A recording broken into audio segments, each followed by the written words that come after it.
Quinta esencia.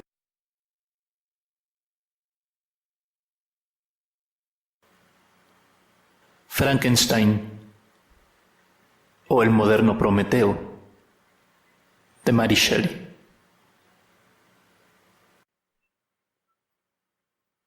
Primera carta a la señora de Saville, Inglaterra. San Petersburgo, 11 de diciembre de 1700 algo.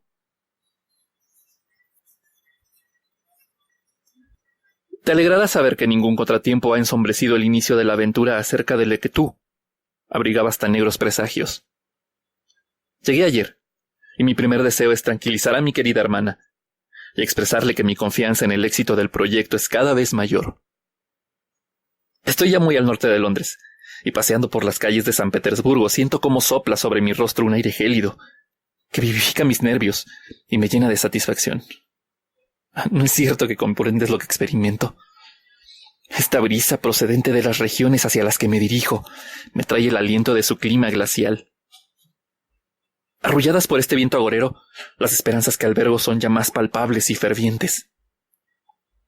Quiero inútilmente convencerme de que el polo es un paraje frío y desolado, pero una vez tras otra aparece en mi imaginación como un lugar lleno de hermosura y delicias. Allí, Margaret, jamás se pone el sol, y su enorme disco no hace más que acariciar el horizonte, luciendo en eterno esplendor.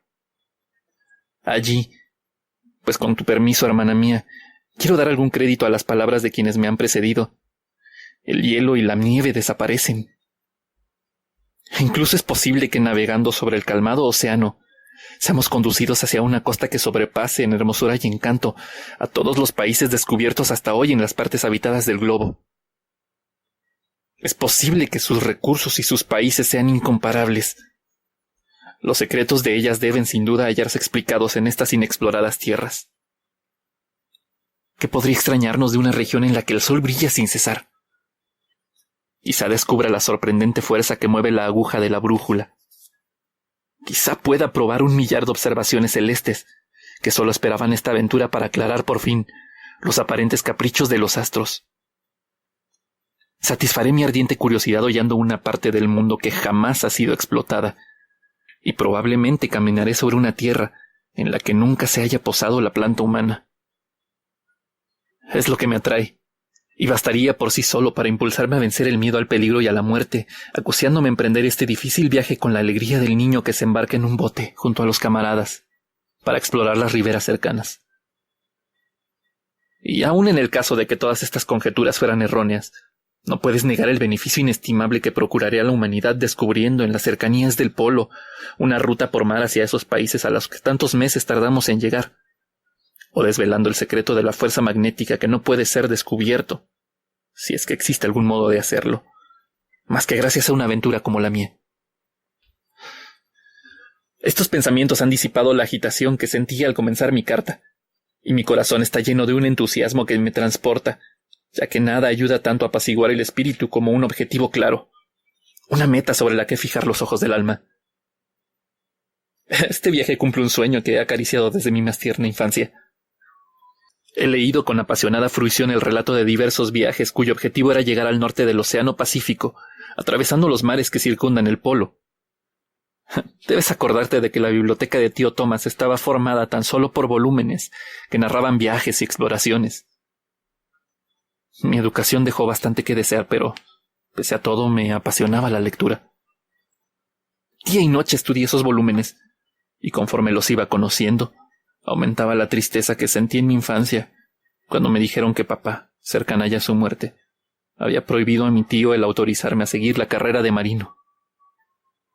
Esta amargura desapareció cuando por vez primera trabé conocimiento con la obra de los poetas, cuyos versos llenaron mi alma y la elevaron casi hasta las regiones celestes.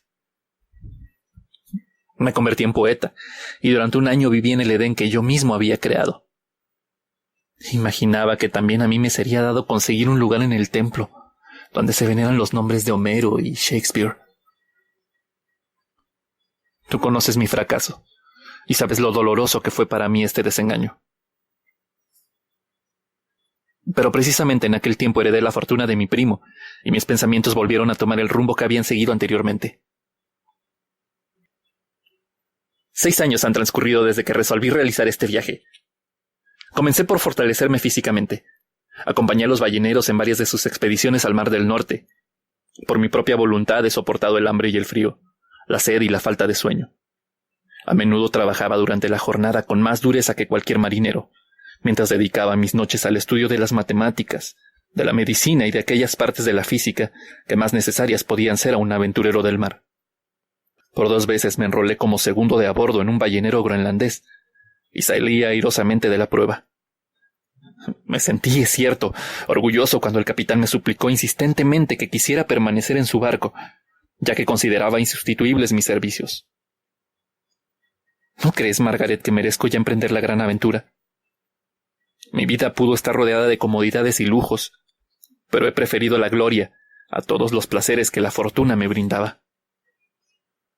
Con qué placer escucharía una voz amistosa que respondiese con una afirmación a mi pregunta. Mi valor y mi decisión son inamovibles, pero mis esperanzas experimentan ciertos altibajos, y con frecuencia me siento desalentado.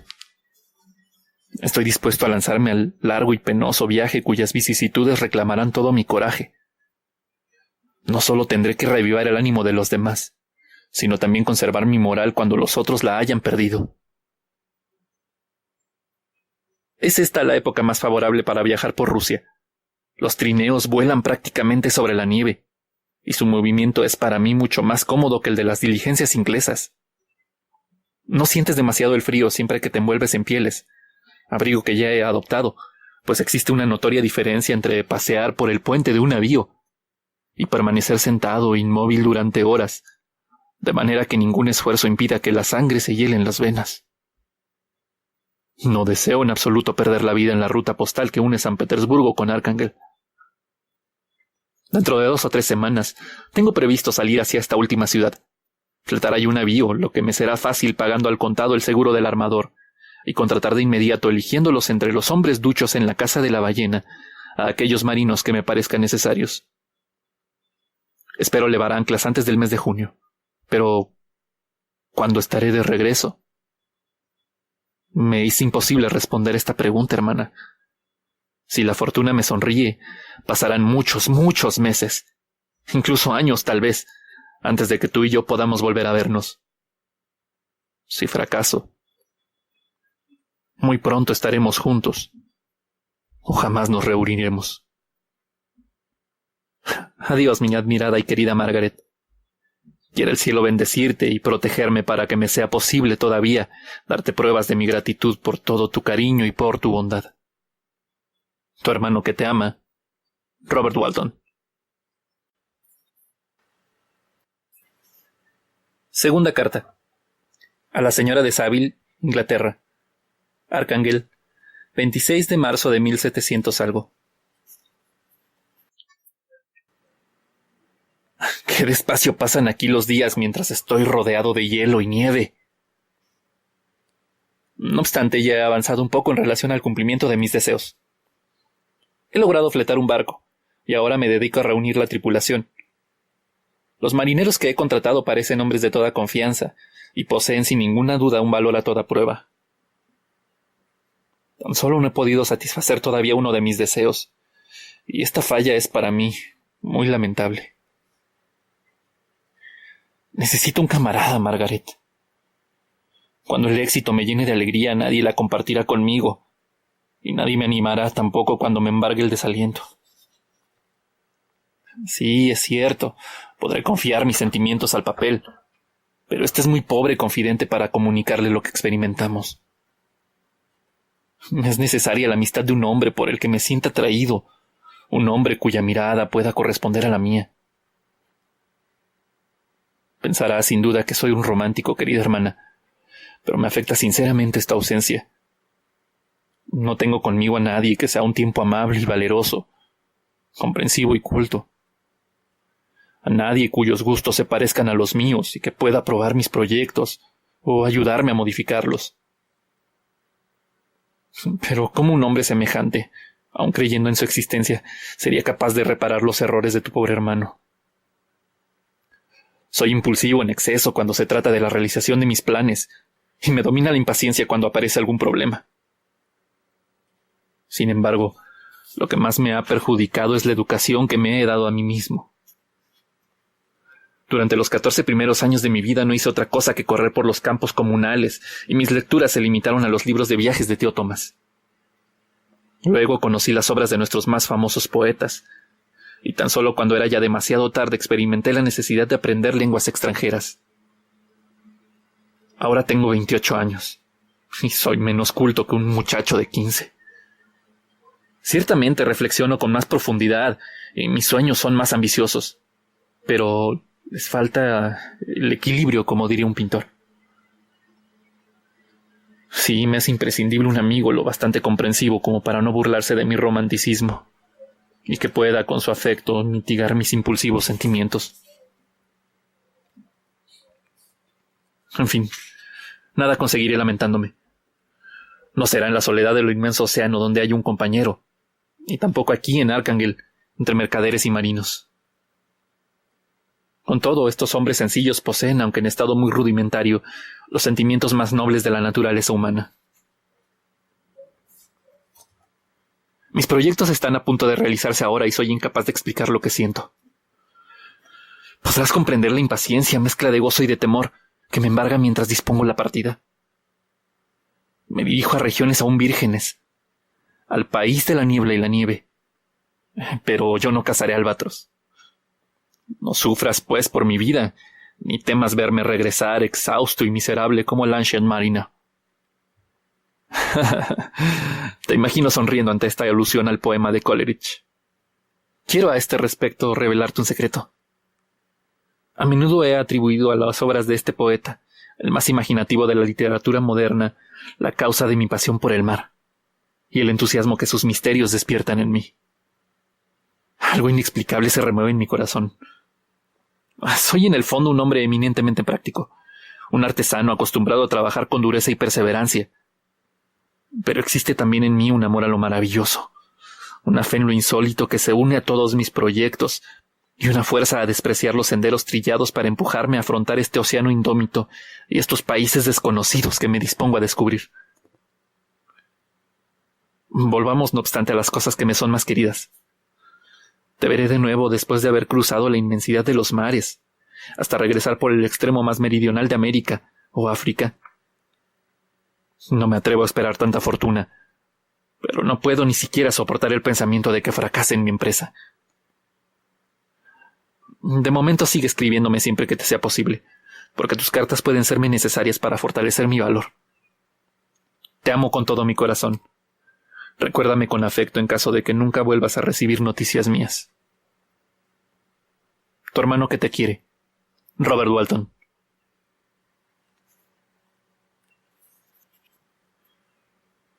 Tercera carta. A la señora de Saville, Inglaterra. 7 de julio de 1700 algo. Querida hermana, te escribo apresuradamente estas escasas líneas para comunicarte que todo marcha bien y que mi aventura está ya en buen camino. Mi carta llegará a Inglaterra gracias a un marino que regresa desde Arcángel.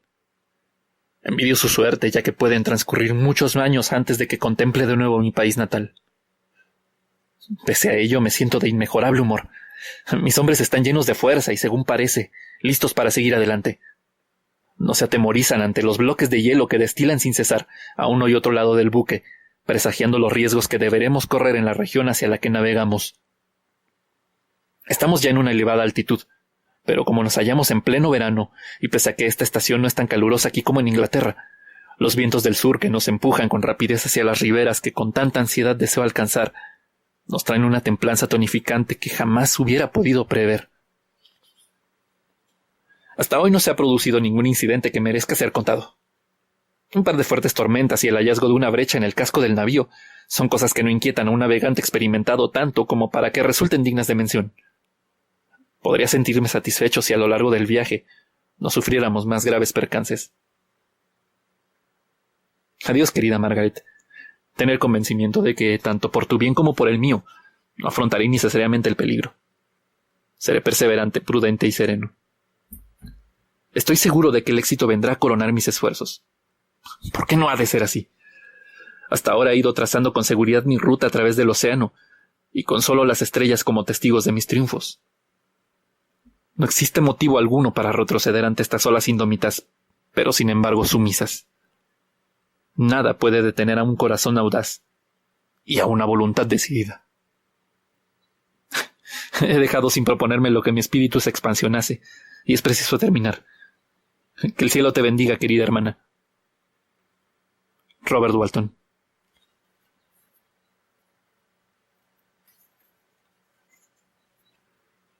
Cuarta carta. A la señora de Saville, Inglaterra. 5 de agosto de 1700 algo.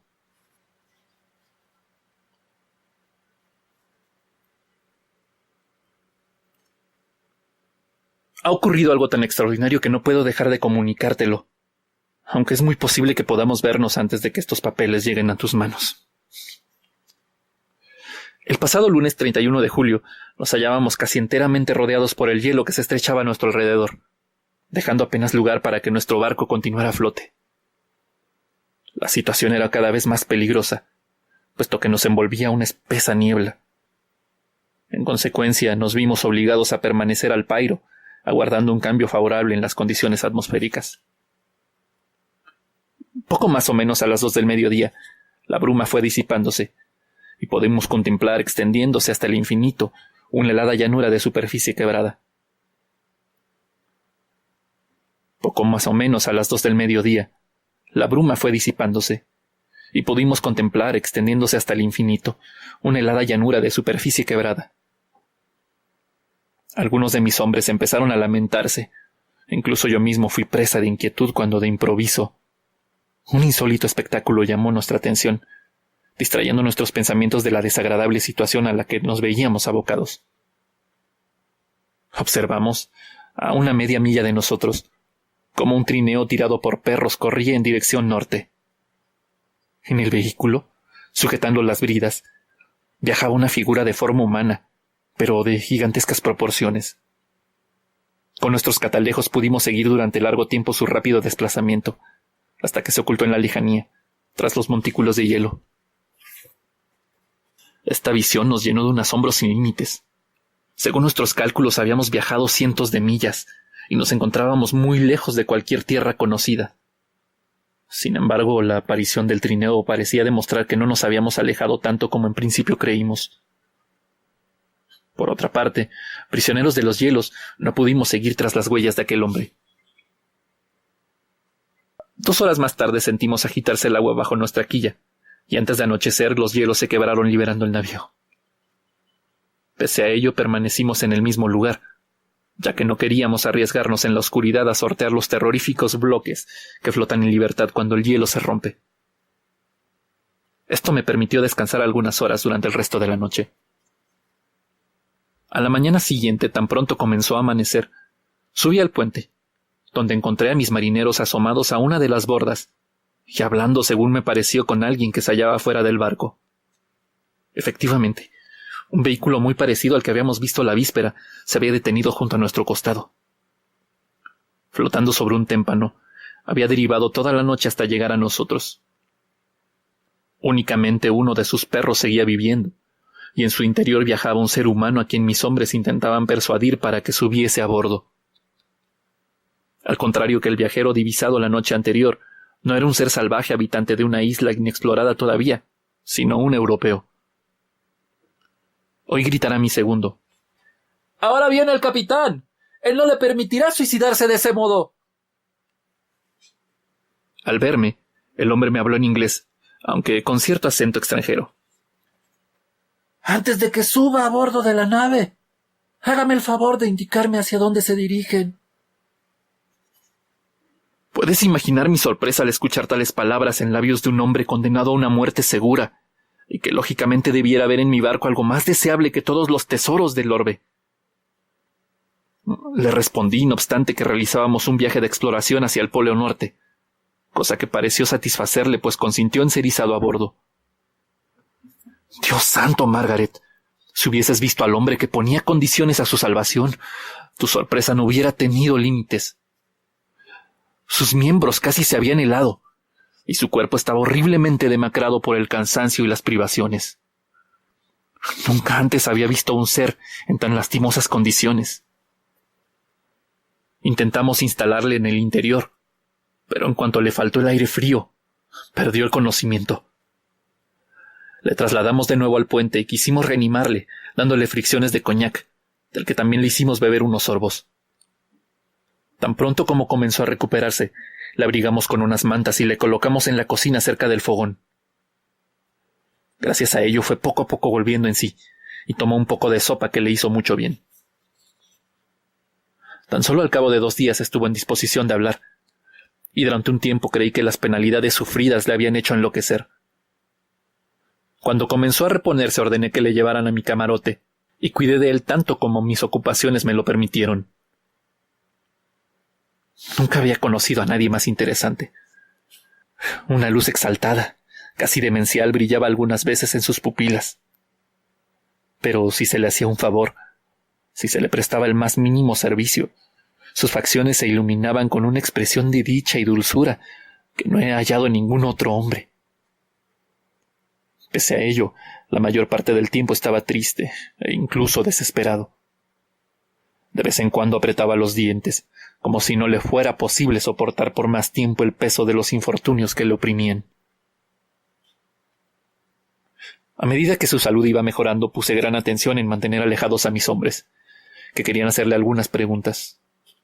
No quise permitir que la atormentaran inútilmente con su curiosidad, pues estaba claro que en el deplorable estado, tanto físico como moral en que se hallaba, tan solo el más completo reposo podría restablecer y devolverle a la normalidad. Cierta tarde, pese a todo, mi lugarteniente le preguntó: ¿Cómo ha llegado usted tan lejos viajando en tan extraño vehículo? Su expresión mostró inmediatamente los rasgos de la más profunda tristeza. Respondió: intentaba alcanzar a alguien que huía de mí. Mi segundo insistió: ¿viajaba este hombre de la misma manera? Sí. Siendo así, me parece que le vimos, pues el día anterior al que le encontramos divisamos sobre el hielo a un hombre que viajaba en un trineo tirado por perros. Esto interesó a nuestro huésped, que comenzó a formular numerosas preguntas encaminadas principalmente a saber la dirección seguida por aquel diablo. Cuando estuve a solas con él, murmuró: indudablemente he debido despertar su curiosidad y la de sus bravos muchachos. Creo que es usted demasiado discreto como para interrogarme al respecto. Ciertamente daría muestras de una inhumana impertinencia atormentándole con una curiosidad que está fuera de lugar. Y sin embargo, me ha librado usted de una extraña y delicada situación. Me ha salvado generosamente la vida.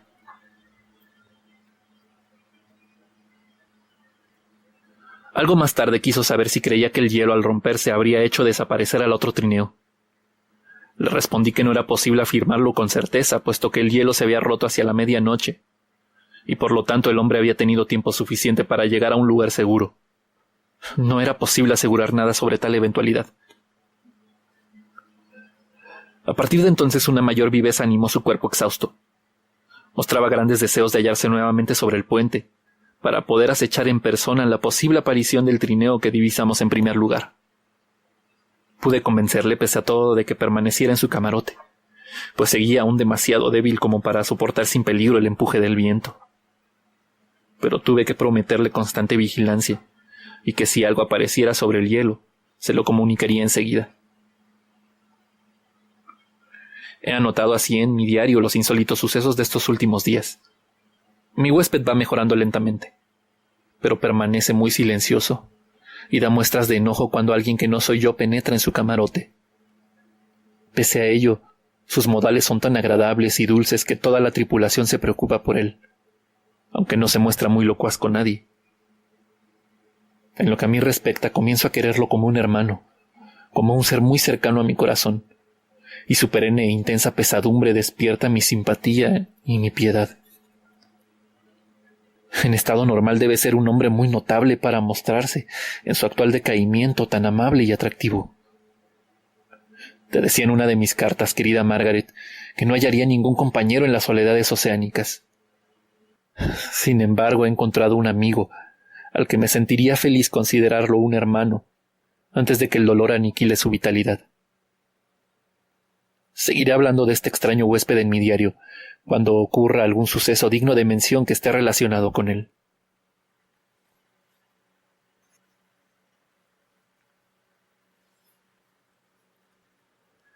Diario de Robert Walton, 13 de agosto de 1700 algo. El afecto que siento por este hombre aumenta cada día. Despierta en el más alto grado tanto mi admiración como mi piedad. ¿Cómo podría contemplar anulado por la angustia a un ser tan noble, sin experimentar una inmensa pesadumbre? Es tan gentil y tan inteligente. Su espíritu está tan cultivado que cuando habla, sus palabras escogidas con exquisito arte surgen de su boca con una fluidez y una elocuencia increíbles. Ha experimentado una gran mejoría y ahora está constantemente sobre el puente buscando sin duda el trineo que precedía al suyo. Pese a que es muy desgraciado, no está tan inmerso en sus preocupaciones como para no prestar atención a los planes de los demás. Demostró el mayor interés por las medidas que yo había dispuesto con vistas a aumentar las probabilidades de éxito, y lo hizo hasta en los más mínimos detalles. Merced a la simpatía que me muestra, ha logrado que se abra mi corazón y le comunique las ansias y el fervor que animan mi alma. Que le diga hasta qué extremo sería capaz de sacrificar alegremente mi fortuna y mi vida, si pudiera favorecer así la consecución de mis proyectos. La vida o la muerte de un hombre no son más que un módico precio cuando se trata de lograr a cambio los conocimientos que busco, la sabiduría que quiero alcanzar para poder transmitirla a la posteridad y favorecer con ello al género humano. Mientras yo hablaba, una profunda tristeza fue adueñándose de su rostro. Pude ver que se esforzaba por dominar su emoción. Luego, repentinamente, se cubrió el rostro con las manos. Mi voz tembló y enmudecí al observar que las lágrimas corrían entre sus dedos y que un gemido escapaba de su pecho aleteante. Por fin dijo con voz entrecortada: «Pobre amigo, comparte pues mi locura. También ha apurado usted el enervante filtro. Permita que le narre mi historia, y alejará de usted la copa de sus labios». Extrañas palabras. Ya puedes imaginar cómo acicatearon mi curiosidad. Pero el gran dolor que había sufrido mi amigo acabó con sus tambaleantes fuerzas. Fueron precisas muchas horas de descanso y de tranquila conversación para que recuperara su equilibrio. Cuando logró acallar el clamor de sus sentimientos, pareció despreciarse por haberse dejado llevar de la emoción, y apartando a un lado el espectro tiránico de su desesperación, me indujo de nuevo a hablar de los asuntos que me concernían personalmente. Me pidió que le contara mi niñez, lo que hice en pocas palabras, pero despertándose en mí un cúmulo de encontrados pensamientos. Le confesé mi anhelo de hallar un amigo, la necesidad que experimentaba de simpatizar con un espíritu más próximo al mío que el de todos aquellos a quienes había conocido. Le expuse mi convencimiento de que un hombre no puede pretender ser feliz, por pequeña que sea su felicidad, mientras no goce de una bendición semejante. «Soy de su opinión», me respondió. «Los hombres somos seres incompletos. Vivimos tan solo a medias y alguien más sabio, mejor que nosotros mismos, cosa que debe ser un verdadero amigo, no está a nuestro lado para ayudarnos para mejorar nuestra débil e imperfecta naturaleza». Tuve un amigo, que era el más noble de los hombres, y puedo, pues, considerarme en condiciones de hablar sobre la amistad, con conocimiento de causa. Usted tiene esperanzas, tiene el mundo ante sí. No hay ninguna razón para desesperar. Yo, por el contrario, lo he perdido todo. Y no puedo ya recomenzar mi vida. Al tiempo que decía estas palabras, su rostro tomó una expresión de tranquila serenidad, de resignación que me oprimió el pecho. Luego cayó, y pronto se retiró a su camarote. Nadie puede gozar, pese a su desolación, la hermosura del paisaje tan profundamente como él. El cielo estrellado, el mar, todo cuanto ofrecen estas maravillosas regiones polares, parece elevar su alma. Un hombre como él debe tener una doble existencia. Es capaz de haber soportado todas las penalidades y estar aniquilado por las desilusiones, pero cuando se recoge en sí mismo, se convierte en un espíritu celeste, rodeado por un halo que se levanta a su alrededor, como un círculo mágico que ni las penas ni la locura pueden franquear. ¿Te burlarás de la pasión con que hablo de esta divinidad errante? En verdad no podrías hacerlo si lo hubieras conocido. Los libros y tu vida lejos del mundo han educado y refinado tu espíritu y te han hecho un tanto escéptica. Pero tú también habrías de inclinarte ante los extraordinarios méritos de esta criatura maravillosa. Me he esforzado en descubrir la cualidad que tanto le eleva por encima de todos los hombres que hasta ahora he conocido. Creo que es algo intuitivo, un poder de juicio a un tiempo rápido e infalible, una percepción del motivo de las cosas de una claridad y precisión singulares. Une a todo ello su facilidad de palabra y su voz, en la que las diversas entonaciones son como música para el alma.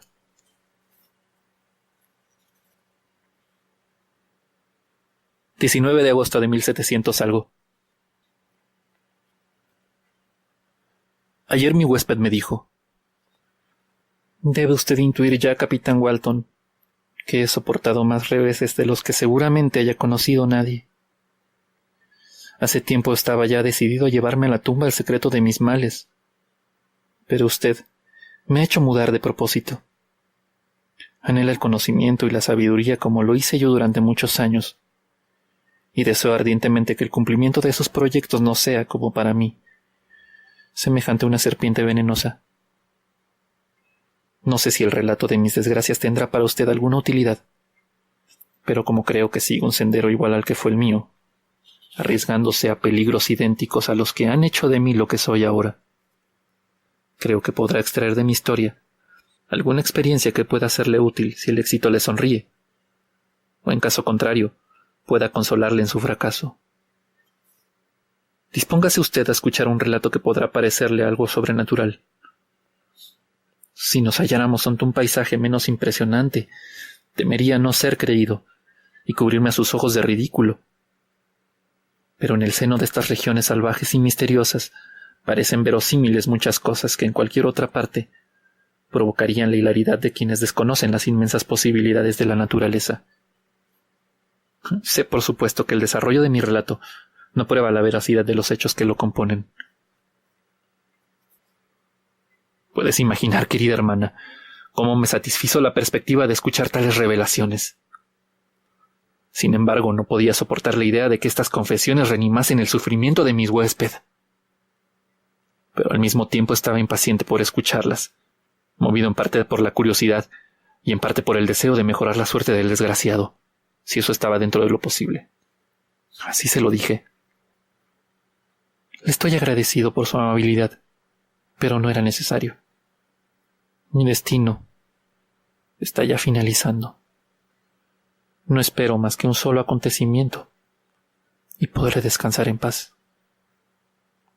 Luego prosiguió intuyendo que yo intentaba protestar. Comprendo lo que siente, pero se equivoca, amigo mío, si es que me autoriza a llamarle así. Nada puede cambiar mi destino. Escuche mi historia y sabrá hasta qué punto mi existencia está ya decidida. Me dijo entonces que comenzaría su relato al día siguiente, puesto que yo dispondría de tiempo libre. Le agradecí profundamente su promesa. Me he decidido a anotar cada noche, cuando las obligaciones de a bordo me lo permitan o no revistan mucha urgencia, lo que mi huésped me haya contado durante la jornada, empleando en lo posible idénticas palabras. Si tengo excesivo trabajo, tomaré como mínimo algunas notas. Sin duda este manuscrito te proporcionará un inmenso placer. Pero piensa con qué simpatía e interés leeré más tarde el relato, dado que conozco al hombre, y serán sus mismos labios quienes lo narren. Ya creo escuchar su vibrante voz resonando en mis oídos. Creo ver sus ojos brillantes mirándome con su melancólica dulzura. Veo cómo en su animación levanta su fina mano mientras sus rasgos se encienden con el ardor de su alma generosa. Qué extraordinaria debe ser esta historia.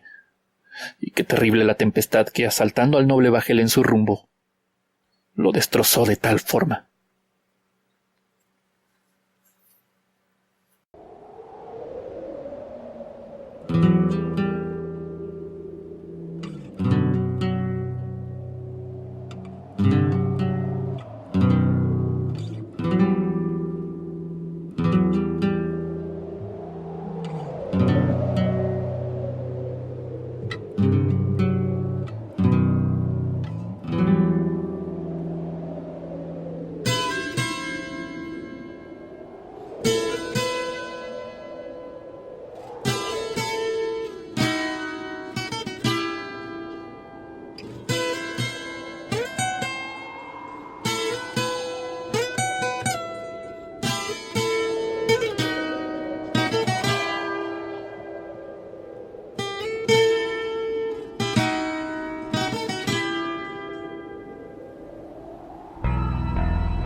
Muy buenas noches y bienvenidos por fin al cuarto capítulo de Quintesencia dedicado a Frankenstein o el moderno Prometeo de Mary Shelley.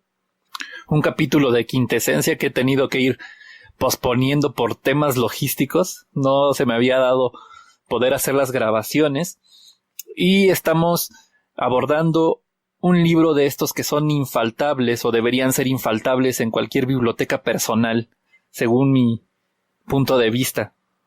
Frankenstein es un libro de verdad extraordinario y además es un libro muy fácil de entender, aunque debo empezar con la advertencia que les hago a todos a quienes se los recomiendo. Si por ahí andan medio deprimidos, tómenlo bajo su propio riesgo. Yo mismo en este momento voy a tener que tratar de sobrevivir a la lectura de este libro porque en una etapa depresiva puede ser un libro bastante peligroso y ya iremos viendo por qué. Es un libro que es dolorosamente vigente a pesar de que se escribió hace 200 años. De hecho, este año se están cumpliendo los 200 años de su publicación. Es un libro que se publicó en 1816 por Mary Shelley y que también otra de las cosas sorprendentes que tiene este libro fue que lo escribió una chica de 19 años. Es un libro muy rico y demasiado sorprendente para haber sido escrito por una niña de 19 años. Pero así es. Esta chica era un auténtico prodigio para las letras, o por lo menos así lo manifestó en este libro. Nunca pudo volver a alcanzar el éxito con sus relatos que alcanzó con este clásico inmortal. Mi intervención para este arranque va a ser muy corta porque el texto que les leí fue largo. Quise aventarme de un jalón todas las cartas y el diario de Robert Walton. No va a ser parecido a Drácula.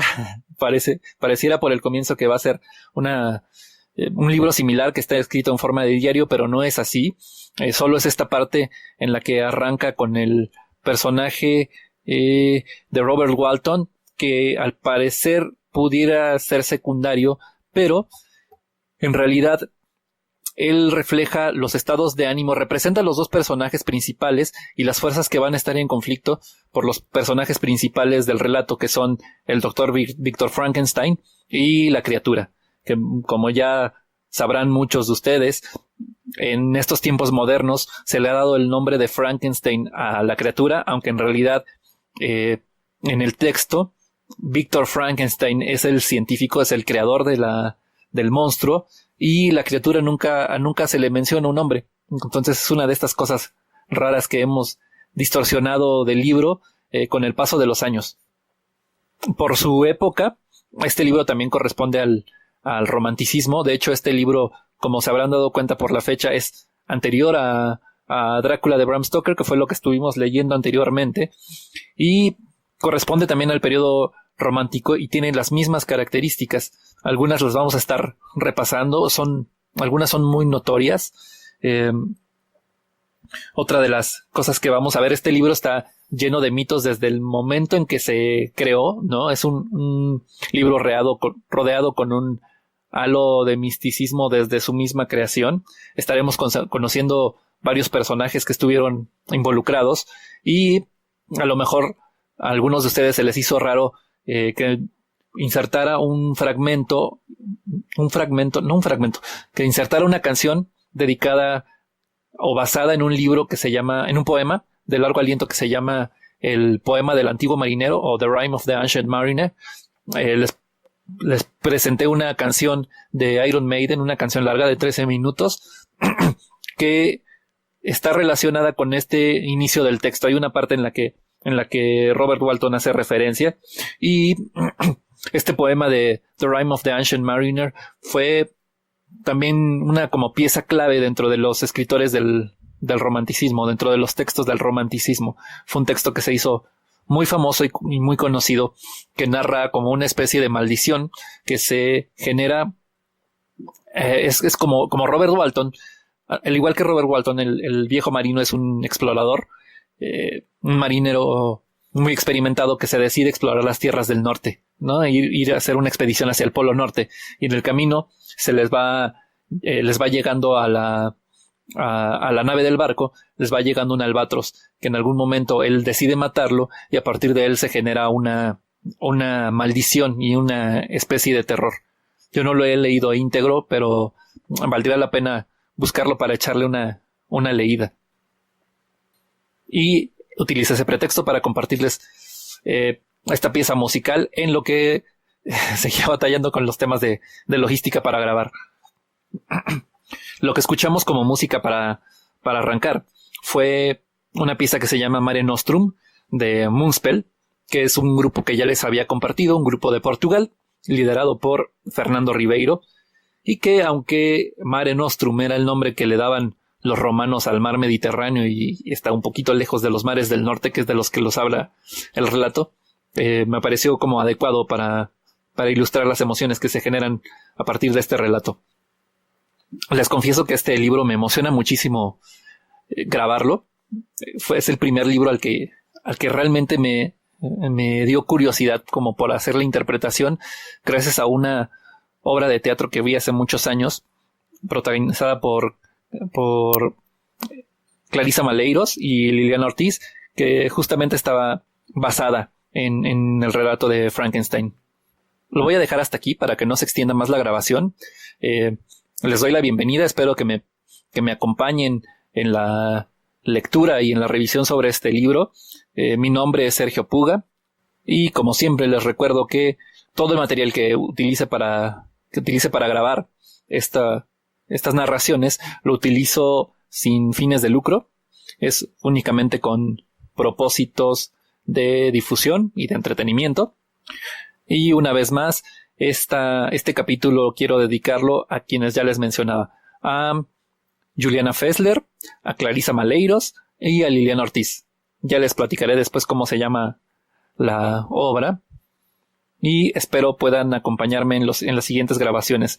Espero no tener tantos temas de logística como se me dieron para el arranque de estas grabaciones, y poder compartirles una vez a la semana lo que vaya actualizando y grabando. Las grabaciones no van a ser tan largas, las lecturas no van a ser tan largas como lo fueron con Drácula. Esta del principio es la más larga que voy a hacer, entonces las otras no van a ser tan cansadas, y dejaré más tiempo para que podamos meternos a indagar sobre el texto. Créanme que va a ser una una lectura y una cantidad de cosas que vamos a revisar, extensas y muy ricas. Espero se animen a acompañarme. Por lo pronto lo dejo hasta aquí y espero escucharnos pronto. Que pasen muy buena noche.